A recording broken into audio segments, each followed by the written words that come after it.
Hello, and welcome back to the More Money Podcast. This is your host, Jessica Morehouse, and this is episode 330. And for this episode, we're doing a deep dive in being a homeowner and some things that you need to think about because, I've had some guests over this season, the past several seasons, talking about how to buy a home. But once you become a homeowner, I feel like lots of people don't talk about what actually goes into it. And take it from me, who's now, this is probably my 6th year being a homeowner and very different now because I used to own a townhouse. It was kind of more part of a, condo complex. Now I'm in a house, very different beast, a lot more work, a lot more expensive to maintain.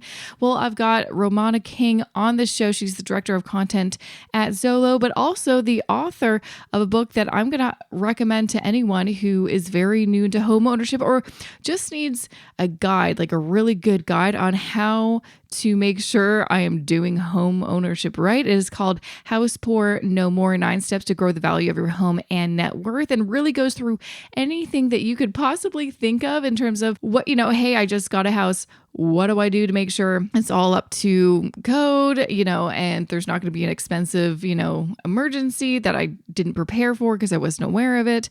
What are some things that I should be saving up for, some maintenance or some renovations? And how could I just in general improve the value of my home? So by the time I eventually want to sell it, it will, be a hot commodity and people will want to buy it and it'll be nice and easy breezy. So we're going to talk about all these good things, a little bit more about Romana in case you've never come across her name, but I'm sure you honestly have. So like I've mentioned, she's currently the director of content at Zolo, but she was also the former senior editor and real estate expert at MoneySense. And her almost 20-year career as a financial journalist includes various awards and nominations, including the Silver Award for Business Service article in the Canadian Online Publishing Awards in 2019 and a gold medal award in the 2014 CPA Finance Reporting Awards. And her most recent achievement was, of course, the release of her new book, House Poor No More, which is exactly what we're going to be talking about today. And since its release, the book has been a #1 bestseller on Amazon. Woohoo!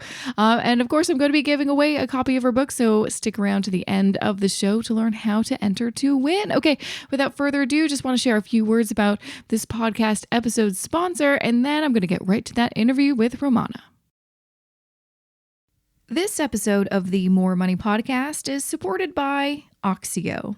Have you had it with the big internet providers in Canada? The contracts, constantly shifting prices, and customer service that will keep you on hold for hours? If only there was another option that could provide you with the same quality internet minus all that other BS. Oh wait, there is. Oxio, a digital internet service provider that first launched in Quebec in 2019 and has since expanded to Ontario and British Columbia. Want to know why I made the switch to Oxio? For starters, Oxio is everything the big telecom companies are not. They provide unlimited internet, no contracts, fast and local customer service, and they don't sell your data, and they pride themselves in being radically transparent with their pricing. No, seriously. For all of their internet packages, they show you the breakdown of where your money goes from network costs to how much the company actually profits. Not only that, Oxio's prices are typically lower than the average market price, so switching could mean more money in your pocket. It sure did for me. Want to give it a try too?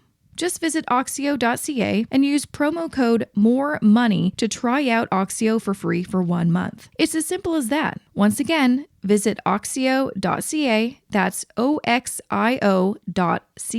and use promo code MOREMONEY to try Oxio for free for 1 month.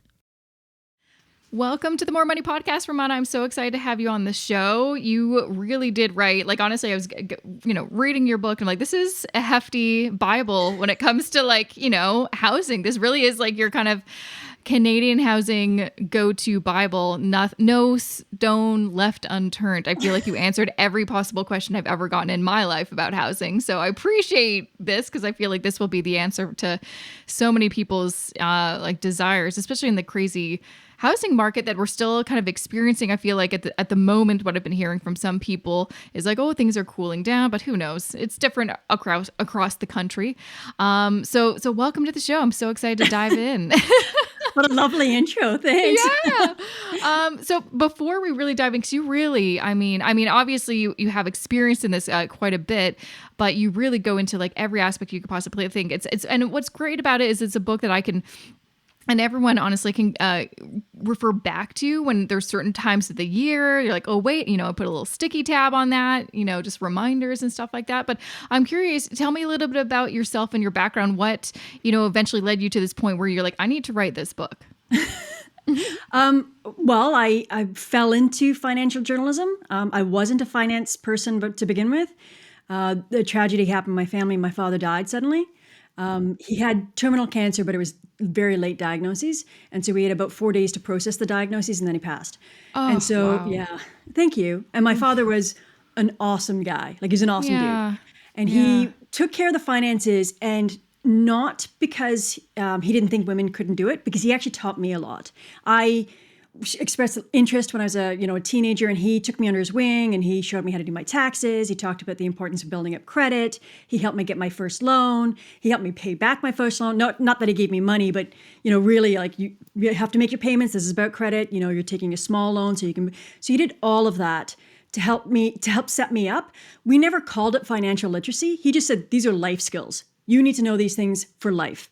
And so when he passed, my mother wasn't given those skills as a child or a teenager. He sort of took them on. So suddenly my mother was left with, overwhelming grief, like all of us. And then also, I now need to not just manage a household, but manage all the finances. And there's a life insurance sum, and what do I do?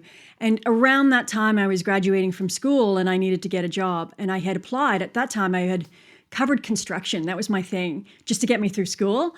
Thought, well, I'll apply for a construction magazine because, well, I know that.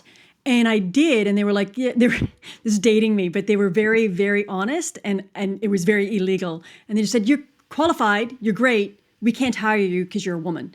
And it's big industry and big business, and only men are taken seriously. And I'm actually grateful that they told me that, and they didn't tell me that, you're nice, but they said, we're going to put your resume on file, and other editors will grab it. And so another editor did. So there's a long story to say, that's how I got involved in financial journalism, is another editor who is a long stalwart of, financial education, financial literacy, wrote about this in the US, and then moved up to Canada. He found my resume and went, yep, I'm going to take her. And he took myself, and there was a few others, all of whom I consider myself very fortunate to be in step with. And he nurtured us as financial journalists. And we wrote for trade publication, but we wrote just before the credit crisis in 2008, 2009. So it was this huge learning lesson about how big decisions and lack of regulation and lack of compliance can trickle all the way down and affect the everyday Joe, everyday Jane. And it made it really poignant at that time. It was like, wow, these decisions that we make, they can really hurt us and set us back. I mean, some people lost all their savings. They had to go back to work at 65. So that really leaves a mark on you. Fast forward, I've got, a few years in financial journalism. I've got, manager, financial planners and insurance and what have you. And then I join a consumer publication with my knowledge and say, okay, I'm going to write for the consumer now. They said, great, we have a column called Getting Started. It's about getting started in investment. We'd like you to write it. I was like, I was always told you should write what you're passionate about. I'd like to write about real estate. Oh, you can't write about real estate. That's not investments. And I was like, no, but it's personal finance. And I think we touch on it. How about you give it a go? And if it doesn't go anywhere, I'll write whatever you want. And if it goes somewhere, maybe it's, a good, and they said, you know what? Okay. So there was a lot of, scrutiny, but they allowed me to. And what it proved was we could actually write about real estate from a personal finance perspective. And it's not that I was the only person doing this, but I think there was only a smattering of people that actually brought the home, and I'm not talking about real estate investments, but brought the home into the holistic perspective. And I wanted to do that because my own family went through losses because of lack of knowledge, because of not understanding how the system worked. And my father was like, well, I'm not going to do that again. And he learned and then taught me. And so I wanted to do the same. I wanted to take when I was writing this book, I wanted to take all of that information and just say, how can I distill it in a way where people can pick it up like a reference, like a manual, like you talk, like I wanted a manual that if someone becomes a homeowner, they can pick this up and say, well, even if it doesn't answer every one of my questions, it's a start. And that start allows me to feel a little less intimidated and I get more information. Yeah, Oh, because I that's a feel long like answer. no, that was a great answer. That was a really great answer. It makes a lot of sense to why you wrote this book because, I mean, it's funny that there was even a time where it's like, oh, no one's going to read about real estate. It's like absolutely. I mean, people are always reading about real estate because it affects all of us, whether we're a renter or not. We're always kind of paying attention to what's going on, and this is like kind of a cliche, but it is the biggest financial investment we're going to make in our lifetimes, right? Probably for most of us. And but the thing is, it's crazy. I recently, bought my second place. So we sold our townhouse, bought a house, and even just going from the transition of like townhouse, it was a condo townhouse. So we, it was very hands off. The things now that we're homeowners, I'm like, oh, we have to do that now. We have to rake our own leaves, like we have to. I guess we got to get a mower for our yard. All these things. I'm like, oh wow, we were really lucky being townhouse owners. It was so easy, and now there's so many new questions that we have.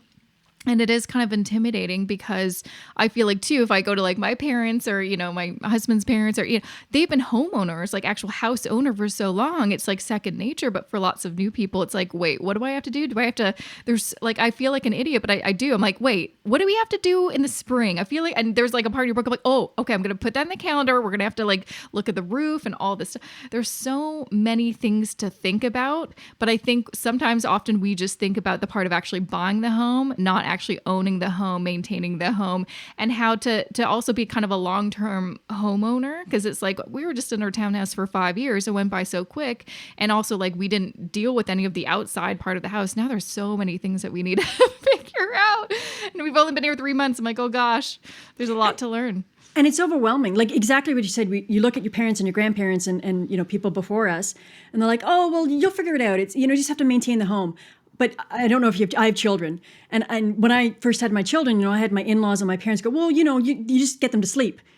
I don't know. You talk to any first-time parent. I never got them to sleep. Like I cried when they cried, and it was a battle. And it wasn't a battle because, I wanted it done my way. It was a battle because I didn't know.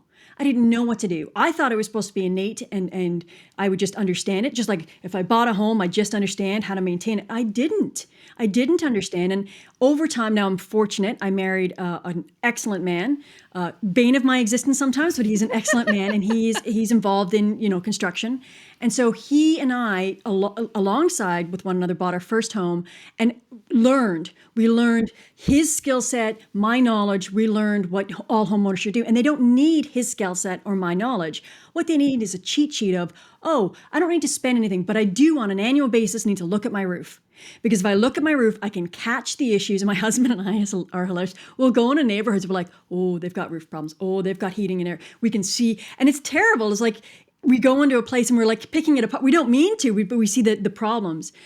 That is what you want. You want that sort of familiarity with your own home so that before it becomes very expensive what you need to do. And then that actually maintains your cash flow, which gives you more options. And it maintains your home, which, as you said, is probably the largest purchase you'll ever make. You want that to, keep its value, increase in value, and not just because the market just dictates that it will. If you're going to go sell, it would be nice if you put all this effort and time into it to sell at the best possible price for that reason. Absolutely. And I think when people think of, being house poor or having a money pit, it's because you don't know what's going to happen and then it happens, right? We see those things in the media all the time. It's like this person is, it was $30,000 renovation or whatever, or they had to fix this because this fell apart. And it's because they didn't know. If you kind of knew potential things that may break, that you're going to have to fix, you're going to have to redo in advance, then you can make a plan. And then it's not such a scary big thing. You could get a home equity line of credit in case these things happen, all that kind of stuff. But I think, yeah, like you said, one of the things I was thinking, I'm curious what you think about this is, when we bought our place, we did get the previous owners did do a home inspection and gave it to all prospective buyers. And I'm like, well, this is great, but I do actually want someone to come through our house again and make a checklist, because we know some of the things in the report, but also I'd like to have someone actually go through it with us and explain what's the first thing that's going to come crashing down that we need to pay attention to? Because again, we don't have any experience in this. We don't know what looks like a bad roof or not. So yeah, what if someone were to kind of be a new house owner, what would be a kind of a strategy so they can kind of make these preparations? I mean, am I allowed to plug my book? It's in the book. No, Of course. Of course. I mean, yeah. I mean, it's in the book, but what you said is accurate. It's, if you have a home inspection report, take that report. That's your first tool. Take that report and take a look. Oh, he's saying I've got 15 years left on the roof. That's a ballpark. That doesn't mean you're going to have 15 years. So start to consider in 7 or 10 years, I need to know where that money is going to come from. And in 7 or 10 years, other issues may speeden that process up. Maybe the whole roof is 15 years, but maybe a section of it, which I've bought a house like that. One section was in the worst condition ever, lasted 5 years. The rest was 25 years. So you have to take a look at everything. You want to take a look at that home inspection report and understand, okay, these are the things that I have to prioritize. Make a list. And then you have to take a look at your annual maintenance stuff. And why are you taking a look at that? Well, I need to make sure that water flows away from my home. Why? Because water is one of the worst things for your home. Your home is a bubble. It is supposed to be a bubble that you can control the inner climate. And when you can't control the inner climate because there's cracks in it, literally cracks, and things are coming in, you have an issue. And so water is one of the worst. You want to make sure the water gets away from your home. And one of the things that I now know is if I ever buy another home, if I ever buy another home or another investment property, I know that any resale home that I have, one of my criteria will be getting, examination or an inspection on the drainage. And the reason being is I would say 95% of homeowners don't realize that has a lifespan. And yes, it's long. Maybe 30, maybe 40, maybe 50 years, but it is finite. And at some point, it's going to have a problem. And I don't think I've bought a resale home yet that hasn't had some sort of issue with the drainage. And so why is that a problem? Because I will never recoup the money I put into digging it up, relaying the weeping tile, putting all the stones back in and making sure there's no soil. No one is ever going to go, oh, what beautiful stones. I'm going to give you an extra 10,000. So that's a sunk cost.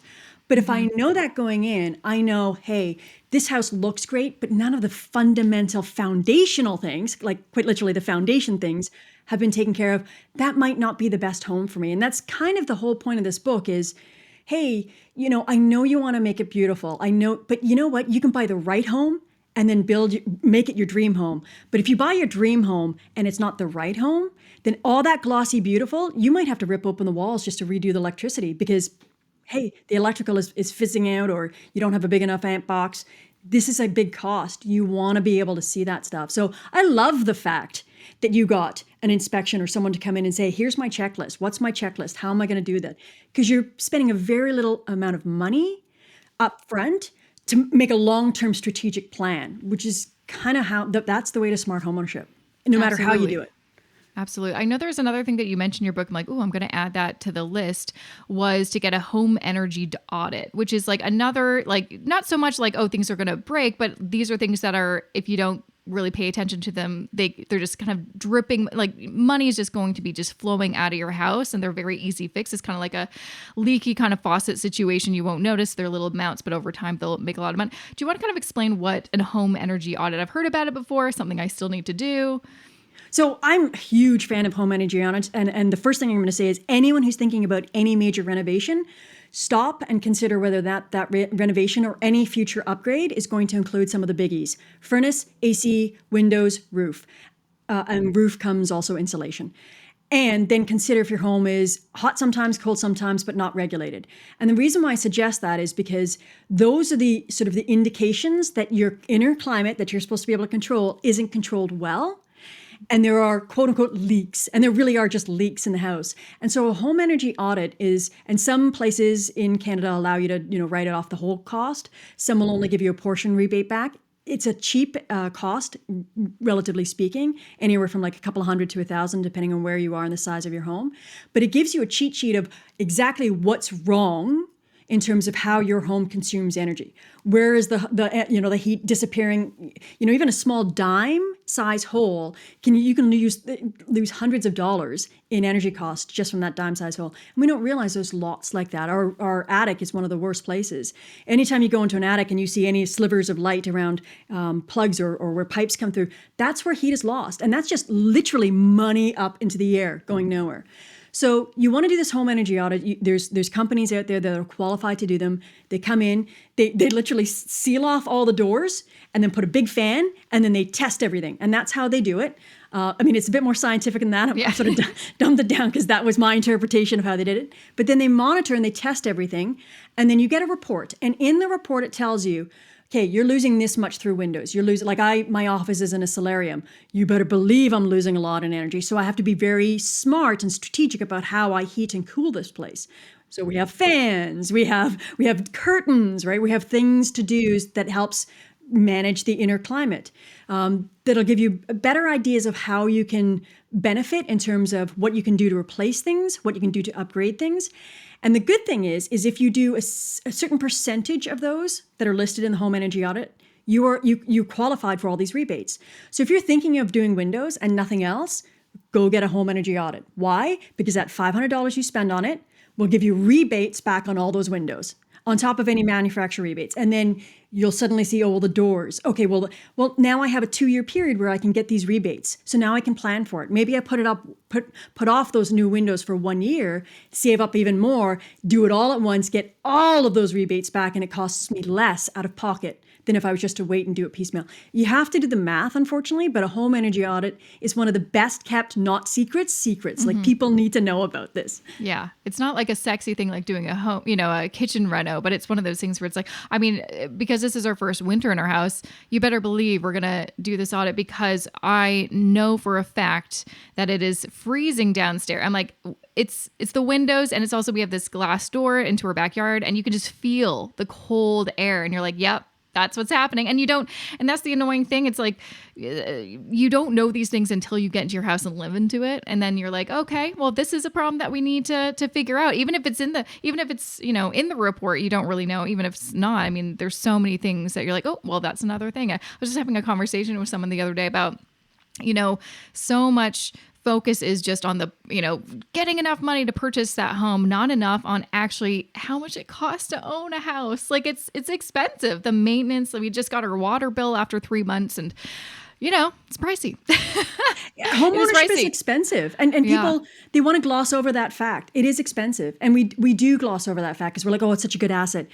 Yeah. If you're strategic about it, if you're smart about it. And I think there are lots of, I drank the Kool-Aid. Like I'm a big believer, but I'm also not, I'm not foolish enough to think that, hey, I'm going to buy this home and I'm going to do no maintenance, no cost. It's going to cost me. It always costs me more than I think. But I live and I work in my home. My kids are being raised in my home. It is a lifestyle choice that I have decided. And yes, it means that I have less to say put away in my investments or my savings, but that doesn't mean it's in place of. I'm not doing a home instead of. I bought a home in line with the rest of my goals, which includes saving for my retirement, saving for my kids' education. So, I mean, that's the big thing. Home ownership is expensive. It is costly. We need to be aware of that and not sugarcoat that. And then when you are aware of that, you make better decisions. Absolutely. Well, I know also I really liked the beginning of your book because you talk about the reasons why you would buy a home. Because I think a lot of people often think about just the financial considerations like, well, I hear it's a good investment. It has been historically. Yeah, I mean, real estate will probably always go up because we're not making more land. But yeah, could you make more money renting and investing? Could be. It really depends. But yeah, probably. But I think that's the reason. I bought a home not because I thought it was the best investment I could make. I bought it because I wanted to be a homeowner. Like so many of the things that you mentioned in your book, reasons that people give. It's like I wanted stability. I think for me, moving around so much, renting so many different places, I just wanted some kind of stability and also just like having a place that really I could make it my own. I could actually paint the walls, not get in trouble, all that kind of stuff. Do you want to kind of talk why that really should be where people's focus should be right at the get-go when they're trying to make the decision? Should I, continue to rent or buy? It's like, well, there's a lot of things to consider. It's not just the numbers. Oh, I think you just summed it up. It isn't just the numbers. I think the numbers actually detract from the real reasons why we do buy. And I think that's why I did put it in the book. In fact, it's kind of the motivation for why I wrote the book. I was so tired of this smart decision, not smart decision. You should buy, you shouldn't buy. And it was all based on these like the hot properties is hot and you shouldn't buy. Says the homeowner who bought 30 years ago. Like, exactly. Thank you for giving me, hindsight advice. Your 2020 vision looks totally different than mine. Mm-hmm. So what should I do now that I am getting married or starting a family or just want some permanence. What should I do? I should actually acknowledge that my well-being, my emotional well-being, my security actually matters. In fact, I can't really go forward on anything else. If you look at like other theories, Maslow's hierarchy of needs, you can't really move forward unless you have that security. So acknowledge it, understand it. Don't justify buying a home for financial reasons when those are the wrong reasons.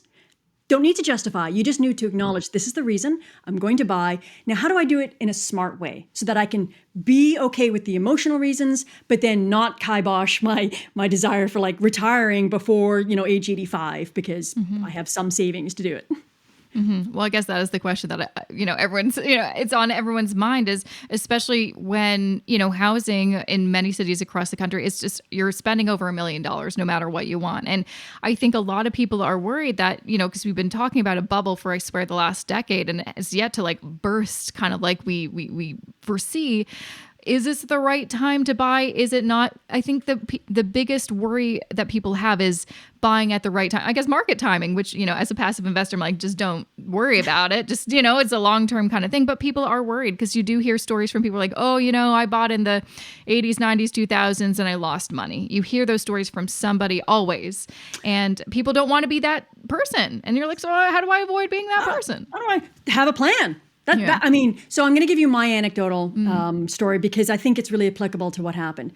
My husband and I decided we were going to move from Toronto to Vancouver, or Lower Mainland. I fell in love with Bowen Island. I don't know if you've ever been here, but Bowen Island is this gorgeous. quaint, Yeah. I still think it's fantastic. And I fell in love because I was, pushing around a pram on one and was pregnant with another, and I saw a school class of kids cycling by on mountain bikes, and that was their PE class. And I was like, oh, we need to live here. So I fell in love, and that was a 2-year plan. We had a 2-year plan to get out here. By the time we executed, the price they've gone astronomical. We've never gone on. It never made sense when we crunched the numbers to do that ferry, because you have to do ferry commutes, to do the ferry commute, which is about $1,000 per vehicle or per person per month. On top of the housing price. So unless we could stay on the island, which we didn't think we could, so we had to let go of that. But 2 years of planning, we still came out here. And now we're in a hot market, and Toronto hasn't peaked. So we need to really hustle to try and get a really good price for our house, which is going to buy half the house here. And that's exactly what happened. So I bought it what was considered then, in May 2017, as the top of the market. Sad for me. But it wasn't. Because I looked at my husband and I was like, even if we paid $100,000, and this sounds big, so even if we paid $100,000 in a lifestyle choice premium, so I paid $100,000 extra to be in this house, in this area, so that my kids could go to the school, so I could be a homeowner, I'm okay with that for a number of reasons. One, the whole renter thing didn't work for us. We looked at homes, 3-bedroom homes, and I needed my dedicated office, 3-bedroom homes with $3,500 per month and up. That was $1,000 more than any mortgage we were going to get. That's ridiculous. Okay, so I have to buy. Well, I have to buy, and what if it goes down? Who cares? I'm not going to crystallize that loss, and it did go down. So we get our tax assessment in 2018, and it's down $100,000. Now, theoretically, I've spent $200,000 on a lifestyle premium. Oh, I'm okay. Do you know why? It's not an actual loss. It's what someone has valued my home if I were to sell it, but I'm not selling it. I bought this home with a 5-year, 10-year, and lifetime plan. That means in 5 years, we can execute and sell if we wanted to. We're now at 5 years. We don't want to. Love the neighborhood. Don't want to go anywhere. Okay, 10 years, we'll reassess. We'll see what happens. And in 25 years, we'll reassess. Why did we do that? Because both my husband and I knew that life changes quickly. We sold our forever home in Toronto. We bought it. We're like, this is beautiful. This is our forever home. It was, but it's in Toronto and we didn't want to live there. So now we're here and we're in a home and it's lovely. Well, my husband's making it lovely and I'm okay with that. So market timing, you can't time the market unless you're an investor. I think investors really need to be far more aware of the market cycles because it's a purely mathematical equation. But a homeowner needs to consider all the other factors. Schooling, if it's important, dog parks, if it's important, safe area for cats. Our area is notorious. There's no outdoor cats, or they last very, very little time with all the cougars around. So you have to think about all these things. Transit, do we have amenities that are important? All of that goes into purchasing a home, and that has nothing to do with the market. The market is whether or not you want to buy and sell quickly, or you think your job is going to change and you suddenly have to, and that's happened. I've met people where they bought their home, renovated everything immediately. And then 3 years later, they got a job transfer and had to leave. And I was like, oh, but that's buying without foresight. Are you in a position in your career where you don't think you're going to be transferred to another city? Because if you're not, I would be downgrading that dream home into like a really manageable, nice home and like bank your money. Either pay down the mortgage really quickly and use some of the tools to take back the equity and invest, or double up on your TFSAs and your RSPs. Because in the end, homes are just bricks and mortar. They're always going to be there. There's always going to be some sold and some bought. You can always have another choice to get into the market at any time. And trying to time the dips, if you're fortunate, great. But if you're not, okay, it's okay. It's still a good part of your financial plan if you do it strategically. Yeah. I mean, that's, I think, one of the hesitations, I think, of me and my husband buying, kind of looking back, I'm like, oh, I wish we actually bought earlier. We could have. But part of it was we didn't know what our lifestyle was going to be. We were originally from Vancouver, moved to Toronto. And I'm like, are we going to stay here or are we going to move back? It took us a few years to be like, I think we're going to stay here for a while. But still, I'm like, I don't know. And even still, I'm like, oh, maybe we'll move back. We've been here almost 10 years. But I always but then at a certain point, I guess it was over 5 years ago, we bought our townhouse. I'm like, you know what? We're going to buy this townhouse and we're going to stay here for at least 5 years. And so I knew that it would still be, worthwhile, even if we stayed 5 years and then left to go back to Vancouver or something. And then, at a certain point, we're like, this place isn't working for us. I think we're still going to stay in Toronto. So let's sell this place and then buy this house. And then for this house, I'm like, it was pricey. We're staying here for at least 10 years because I kind of think 10 years will be the amount of time we really do need to figure out, because then by that point we'll be both in our mid 40s. And we're going to figure out, do we want to continue to live in the city or go someplace else? And I think it'll be basically, we'll live here for as long as we want to live the city life. And then when we want to do something a bit different, like I've dreams of living in the country or something like that, then at that point we'll have a better idea. But yeah, you can't think really short term. And if you can't think long term, then maybe buying something isn't the right time, or buying something that's more flexible that you can easily rent out, like a condo or something like that. I mean, that's why I'm actually looking back, I'm like, I'm glad we didn't buy a house, because I don't think we would have made a lot of life choices that we did. Like I was still working a corporate job that I hated. And I feel like if we were kind of, forced to continue to pay that, much more expensive mortgage and all the home maintenance, I probably would have stayed and I wouldn't have left and then started my own business and stuff because of the financial things. But because we waited a little bit longer, bought something way smaller and cheaper, we had more options. And I think that's always an important thing. And that makes me happy that you guys did it that way. Mm-hmm. Okay. Are you we had a lot of pressure, though. We had a lot of pressure to buy, because everyone's like, you got to buy the land. It's stupid to buy a condo. Everyone was telling us it was, because all of our friends who bought, 10 years prior before us, we were kind of the late bloomers when that, we always kind of felt like everyone's buying houses. I don't know how they can buy a house. We don't even own anything. And so we felt really kind of like, oh, are we doing this backwards or something? But that's the other thing too, is you can't get, like I say this on the podcast all the time, you cannot compare yourself to other people's journeys, right? Yes. Because if you do, then you just feel like crap. Yes. I'm never going to measure up to the people I choose to compare with. I don't bother look at the fact that, as North Americans, we're in the upper echelon of privilege. Don't look at that. I look at, I don't have that. I don't have that. Well, no, but my husband and I come from a background independently where I'm fortunate to be alive, and I'm very happy that am I behind my peers? Yes. Am I fortunate and lucky, like you said, to have opportunities? Oh, 100%. And, your friends, I get where they're coming from. I get that you should buy a house, but their decisions 10 years prior are totally different than your decisions. My brother's a good example. He's a professor at here, and he bought his first home last year, very late in life.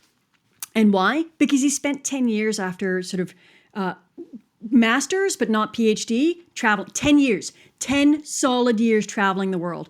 Did weird jobs. Some of the stuff you would write back and phone back and crazy stuff. But you know what? As a professor, he has the best ratings. People come up and go, oh, your stories are great. Well, all of that was an investment in the stories, an investment in who he is as a teacher and as someone who imparts knowledge to kids eventually, like my kids. So I look at that and think, lifestyle does have a huge factor in this. Yeah. Again, it's different if you want to buy, an investment property and rent it out and then maybe take it over. Fine. But that's a different mindset than buying a home. And the home is part of you achieving all your goals, not the goal is up to buy a home. And that I emphasize that. The goal isn't to buy a home. It's a milestone along a series of goals. don't take your eye off the prize. I think the line I put is, celebrate that you bought a home, but don't get stuck at that party. Like it's just a one-time night. We got to get out. Like don't get all hungover and continue partying. You got to get on with the rest of the stuff, which is maintain your home and build your financial independence so that you can continue doing the things that you want to do, like starting a business, right? Yeah. No, I completely agree. Now, I know some people listening are probably also really interested, and this is why your book is so great for like the real practical stuff, like the saving money on things. One thing we kind of touched on was like the home maintenance aspect. I know you kind of talked about this in your book about, there's a longstanding rule of thumb, save, 1 to 5% of like the value of your home. I'm like, yeah, okay, that's a good starting point. But it's like, where did that number even come from? Because depending on what kind of home you have, it may be way less or way more. What are your kind of thoughts about, because I get those questions all the time, how much should I save? Because I don't want to be in a situation where something breaks and I don't have money. Yeah, I mean, it's a great question. I do go into quite a bit of detail. That was actually probably the genesis of the book when it first sort of came into idea 10 years ago. I'd written an article on like your ultimate home maintenance plan. And I actually went out and I researched every single component that you had to look at and looked at like the sort of the bare minimum to keep your home in really excellent shape. Yeah. Right. And I looked at that and I looked at, the amortized cost of replacement, because if you're in a home and you're a homeowner at some point in your home ownership career, maybe not that home, but in your home ownership career, you will have to do the electrical, the plumbing, the roof, the big stuff. And so if you look at all of that, I wanted to know, because we did buy a fixer-upper money pit, my husband. And I'm grateful. It's still a rental property. It's a fantastic property. But we had to put a lot of money and a lot of work into it. My husband was actually, because you're in Toronto, you'll laugh at this. My husband was doing the roof it's a row house, was doing the roof, and they were doing the August...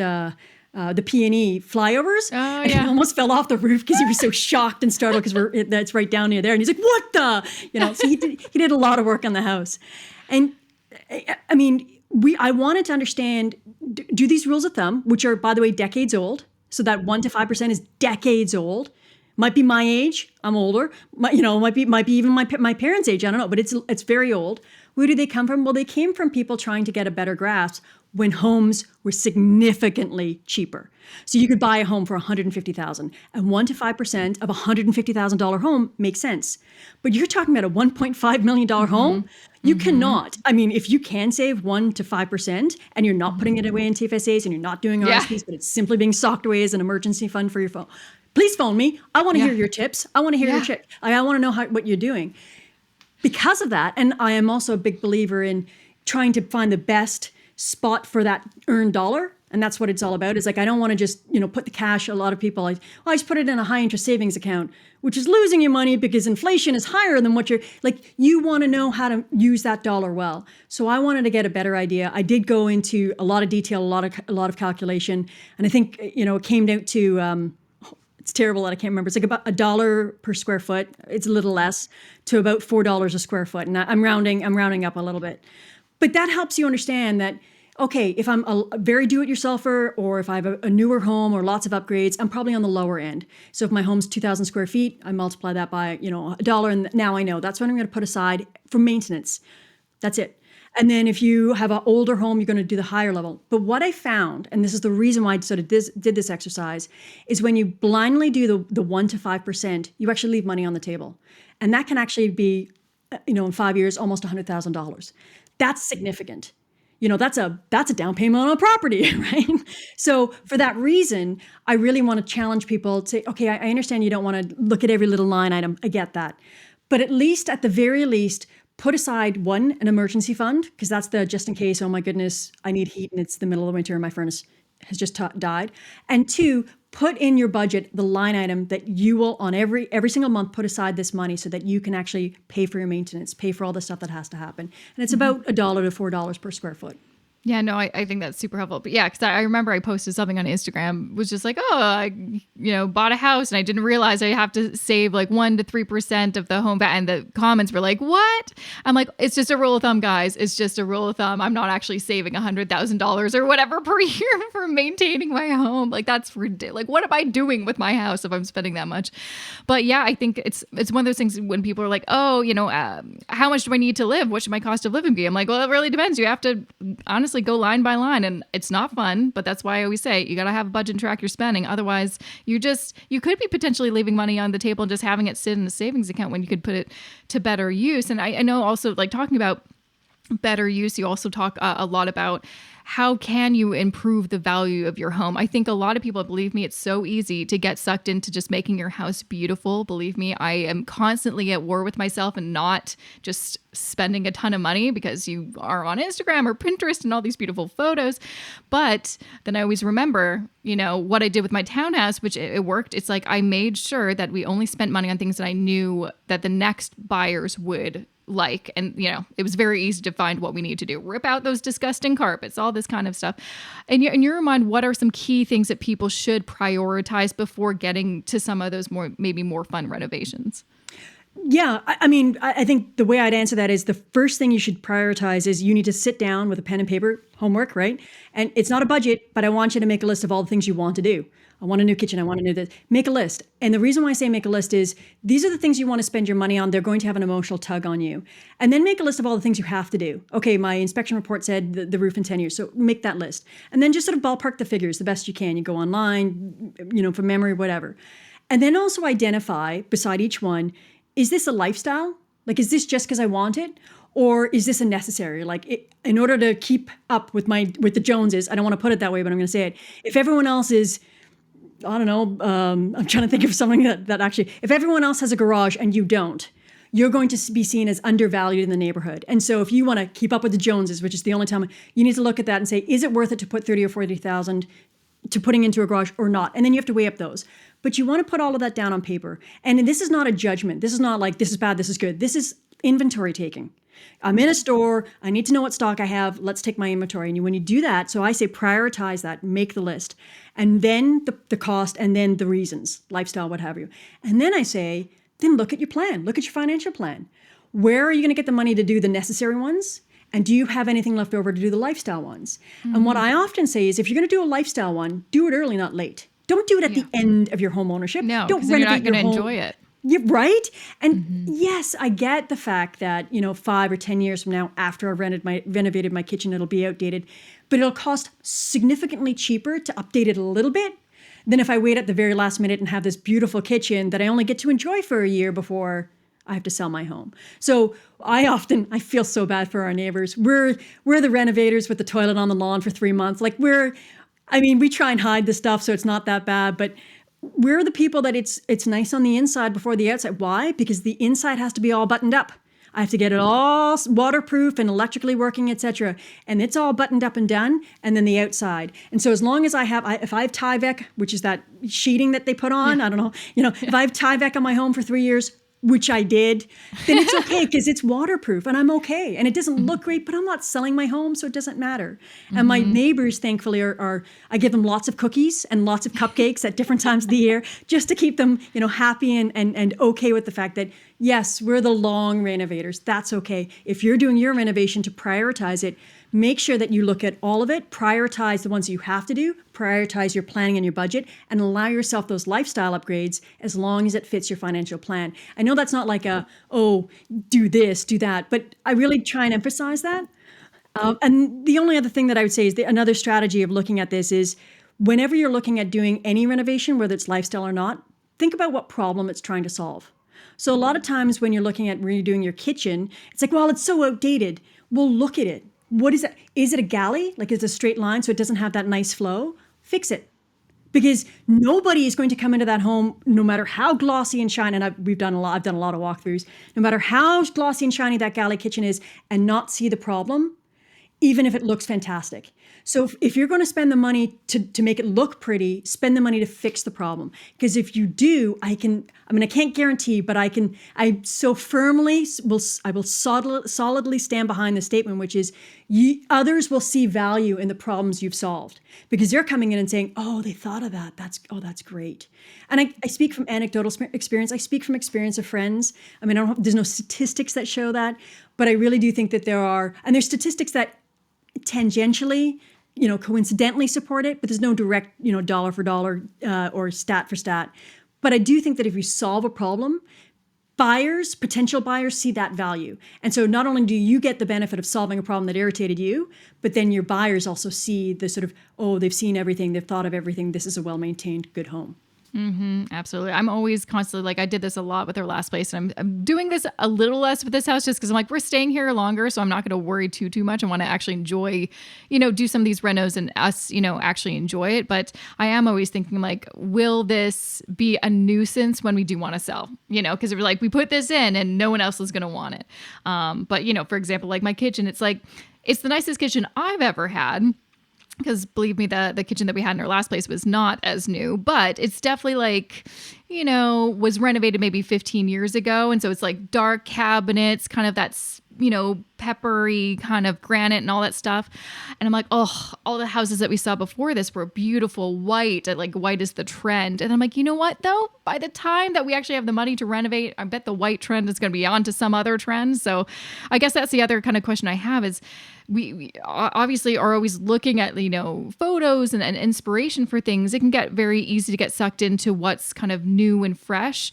But, when it comes to, I guess, especially like doing the big things like your kitchen and your bathrooms, what should you really prioritize in terms of like, we don't want this to be a trend that's then we sell it 10 years later and then it's an old trend.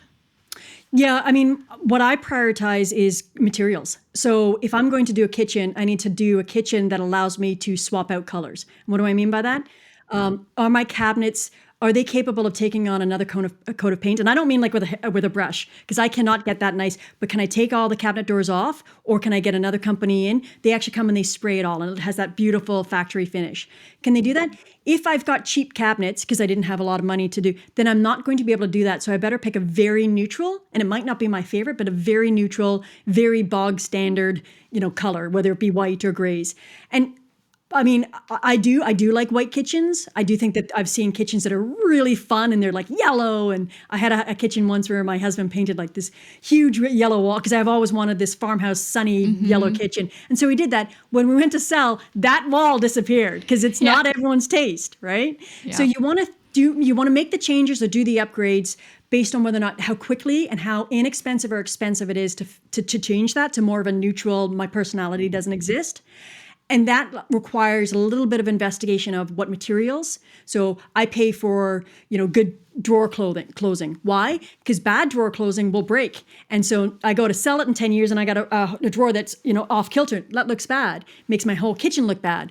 So I want to make sure I've got the money where the supplies are going to last, the material is going to last, the craftsmanship is going to last. But I would never buy, and my husband used to do a custom, he did custom West Vancouver homes. In Toronto, he did custom, homes.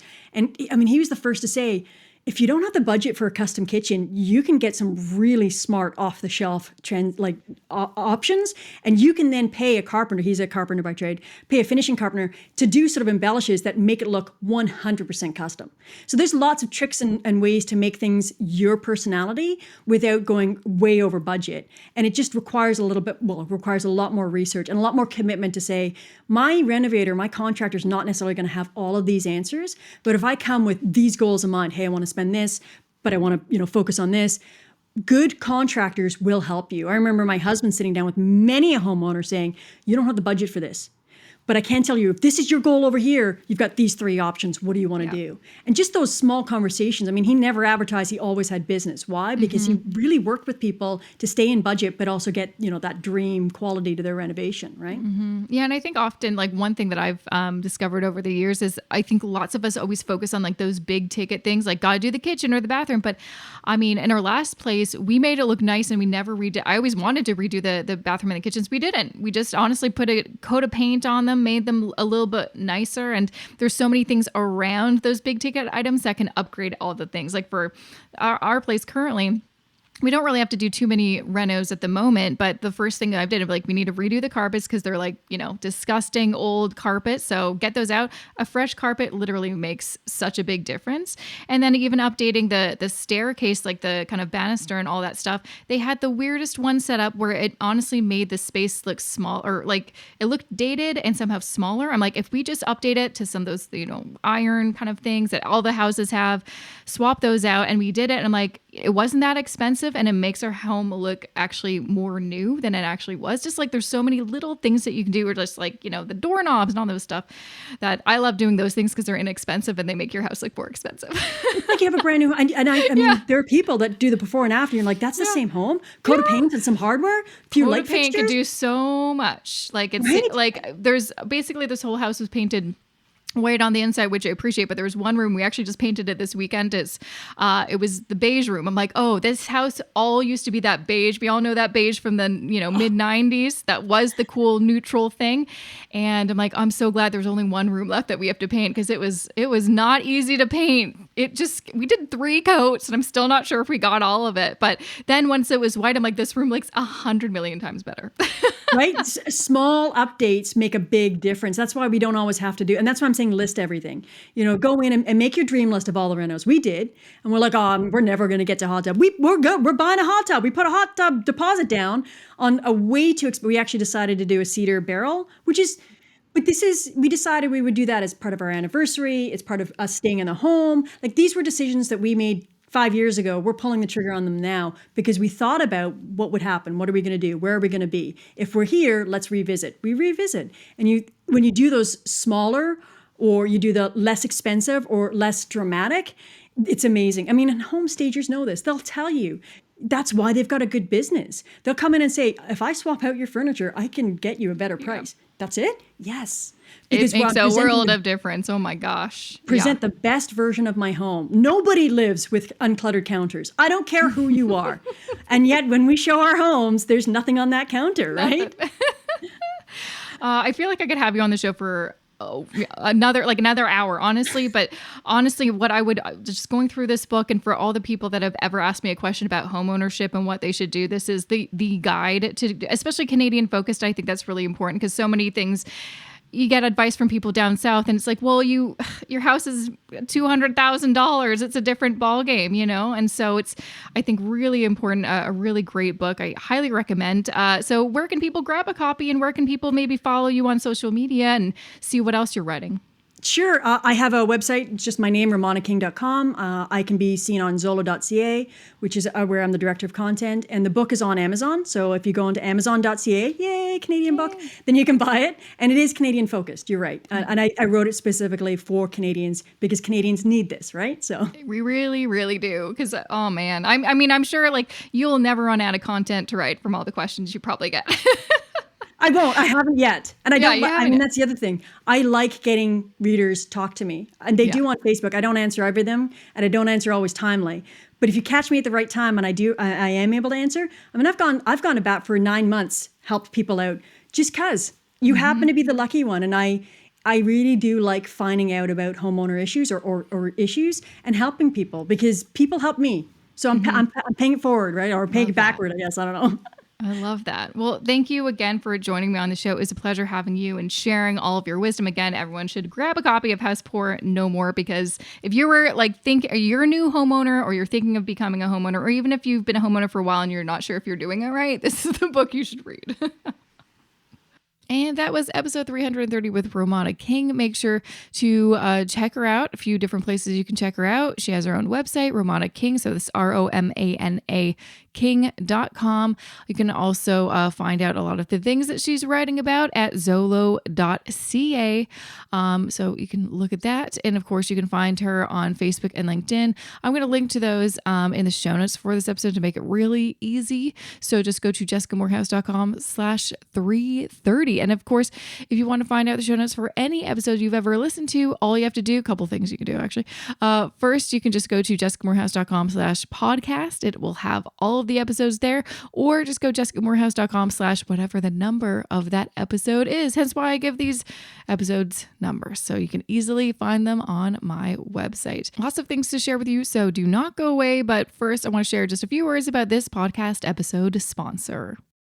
This episode of the More Money Podcast is supported by Oxio, empathy, radical transparency, simplicity, free spirit. When you hear these words, I doubt the first thing you'd associate them with is an internet company. Oxio wants to change that. They believe in disrupting the internet provider space in Canada and putting the customer first. finally. And they're doing just that by providing local and friendly customer service, unlimited internet, no contracts, and competitive pricing to customers in Quebec, Ontario, British Columbia, and Alberta. That's why I made the switch to Oxio myself. Not only that, when you sign up using the promo code MOREMONEY, you get your first month free. Plus, like everyone at Oxio, an Eero 6 router with ridiculously fast Wi-Fi speeds and better privacy controls is included. And once you've signed up, you can even use Oxio's referral program to earn free internet. Want to ditch your old internet provider like me? Just visit oxio.ca and use promo code MOREMONEY to try out Oxio for free for 1 month. It's as simple as that. Once again, visit oxio.ca, that's oxio.ca, and use promo code MOREMONEY to try Oxio for free for 1 month. Okay, first things first, I'm giving away a copy of Romana's book, but I'm also giving away copies of 13 other books. There have been, I feel like this is a record for authors on the show, and I didn't necessarily do it intentionally. There's just a lot of new personal finance books out, I guess. I don't know. But there's a ton of books I'm giving away, and you can enter to win all of them. I mean, you'll only win one, but you have, now your chances are actually pretty good. Because, I'm not getting thousands of entries to these contests, let me tell you. I'm getting hundreds. So your odds are in your favor to win one of these books. So if you just go to jessicamorehouse.com/contests, you can enter to win, see all the different books, and good luck to you. And the fun thing is, if you do win, I personally email the book. Like I do it like old school. I buy the book to support the author, and then I mail it to you with a nice little personalized note. So that's kind of fun. I like mailing things, quite honestly. It's an excuse for me to mail things. I like sending people packages. So make sure to do that. What else? Oh yeah, the big news I would have to say is I finally, and I'm sure my web designer is like, thank God this is over, finally have a new website. This has been in the works, you guys, since, November, I think, is when we started working on this new website. And, these things take time, but I've had my old website for over 5 years, and it was something that I designed myself. And at the time it was fine, but, time happens, and then you compare your website to others. You're like, oh gosh, this needs an update, a really big update. And so now I finally hired a professional, and she killed it. And I have a new website, jessicamorehouse.com. That is where you can find the new website, and hopefully you enjoy it. Hopefully it's easier to navigate and just looks a lot nicer. I'm really excited about it. And hoping just for some other things to share with you very soon. They're on my little to-do list, but I'm very close to having all of my budget spreadsheets updated. So I've been also working with an expert Excel Google Sheets person from Australia, very fun, to basically take the budget spreadsheets that I've had for years and years and years. Like honestly, I think I've been putting them on my website for people to download for, 6 or 7 years now. Well, they also needed to be evolved and just, better. And there's a limitation to my, expertise when it comes to Google Sheets and Excel. So I hired someone to take them to the next level. And I'm so excited to launch those very soon. If you are, hey, I downloaded one of your spreadsheets, or I bought one in the past, don't worry. If you're on my email list, you will get notified of when the new version will be out.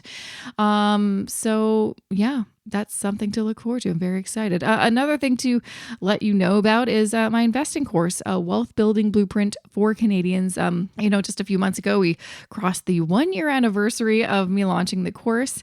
And obviously it is an investing course specifically about passive investing, specifically for Canadians. It just also went through a huge update to make it even more comprehensive, and just like, I don't know, I'm just so excited about it. And so if you want to learn more, and if this is like, you're like, you know what? Yeah, I do need to start learning how to invest my money, and I have no idea where to start. This is literally the course that was built specifically for you. This is the course I wish existed when I was starting my investing journey and just couldn't find anything like it. And so I did the very long journey of, doing the Canadian Securities course and becoming an accredited financial counselor. And now I'm starting to become a CFP, and have read literally hundreds of books on this topic. And no one needs to do that in order to learn how to invest for their retirement. Like, that's a lot of work. And so I condensed everything I know into this course to help you, retire one day or save for a home down payment and not just put it in cash, but invest it and just really understand what goes into investing in Canada. And this is not I wouldn't really consider this a basic course. There's some courses out there and you get them, you're like, oh, okay, I know all of this. You will not know all of this stuff. This is a very, very comprehensive, in-depth course, and you're going to get a lot out of it. So if you want to learn more, you can check out the show notes. There is a link in there, jessicamorehouse.com/330, or just go to jessicamorehouse.com/WBB. That's where you can find it. And of course, if you have any questions, I'm always happy to answer over email, jessica@jessicamorehouse.com, or DM me on Instagram. So there you go. Let's see. Anything else to share? Gosh, I don't think so. I think that's all I've got for you. So thank you so much for listening. A big shout out to my podcast editor, Matt Rideout. And I will see you back here next Wednesday with a fresh new episode of the More Money Podcast. Have an amazing weekend. See you next Wednesday.